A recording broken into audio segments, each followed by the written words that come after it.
demolishing the South Mountain Speedway. Maybe you never even knew this existed, but they say the racetrack is in need of major repairs. The others argue that the preserve should be restored to its natural habitat. Fox 10's Ashley Rodriguez spoke with families who say taking away the Speedway would be devastating. She's live with the details. Yeah, I would have to guess that most people do not realize that the South Mountain Speedway even exists. But the families I spoke to, they told me that this has been a family favorite for generations. For decades, families have taken their kids as young as 5 years old to the racetrack to race. It's an activity that's not only a sport, but it actually has regional and national competitions. The South Mountain Speedway is the oldest track in the state. It's the only one in Phoenix. Without it, families would be forced to travel to Tucson to race or have to stop participating in the sport altogether.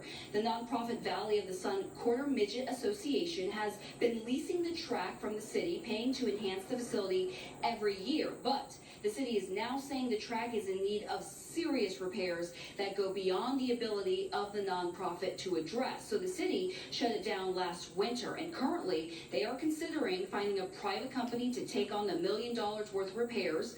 The other option, though, is to demolish it, since environmentalists argue the land should be restored to the natural habitat, something they say the Gila River Indian community and Salt River Pima Indian community support. He said this is a different time and age, and racing does not belong in the park. And we were like, well, this has been in the park before it became a preserve, and that's what we stand by. There's nowhere else for these kids to go. It's probably going to cost the city, and not just the city, but our taxpayers, the community, more money to demolish that track and put it back to natural resources than it would if they would just allow us to keep racing. Time is of the essence here, and AJ there, he believes the city is going to come to a decision in the coming weeks. So right now, he's trying to get a sit down with the Parks and Rec department to prove that his organization can raise the money and make the repairs that the city is concerned about, and hopefully keep racing alive in Phoenix for not only his family, but for many families and their younger kids and generations to come. We'll send it back to you in the studio. I didn't know anything about that place. That's a cool little track. Yeah. All right, hot Labor Day here in the Valley.